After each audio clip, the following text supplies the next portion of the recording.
कळवणच्या अर्जुन सागर धरण ते सटाणा पाईपलाईनमधून गळती, नागरिकांच्या जीवाला धोका। कळवण तालुक्यातील अर्जुन सागर धरणातून सटाणा शहराला जाणाऱ्या मुख्य पाईपलाईनमधून मोठ्या प्रमाणात पाणी गळती होत आहे। गळतीमुळे रस्ता खचला असून येणाऱ्या जाणाऱ्या दुचाकी, चारचाकी वाहने व पादचाऱ्यांच्या जीवाला धोका निर्माण झाला आहे। संबंधित पाईपलाईनमधून गळणारे पाणी थेट रस्त्यावर येत आहे, त्यामुळे रस्ता चिखलमय आणि निसरडा झाला आहे। पावसाळ्यात ही परिस्थिती आणखी गंभीर झाली असून कोणत्याही क्षणी मोठा अपघात होण्याची शक्यता आहे। एकीकडे पाण्याची नासाडी होत आहे, तर दुसरीकडे नागरिकांच्या सुरक्षेचा प्रश्न ऐरणीवर आला आहे। सटाणा शहराला पाणी पुरवठा करणारी ही मुख्य लाईन असल्याने गळतीमुळे पाणी टंचाई वाढण्याची भीती आहे।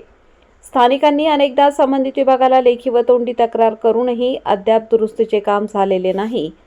महाराष्ट्र सुवर्ण जयंती नगरोत्थान योजनेअंतर्गत बांधण्यात आलेल्या या जलशुद्धीकरण केंद्राची क्षमता 13.5 लाख लिटर असूनही पाईपलाईनच्या देखभालीकडे पूर्ण दुर्लक्ष होत आहे।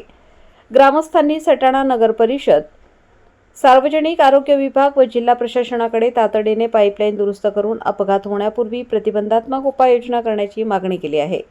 वृत्तसंकलन यशवंत मंगेश पालवी।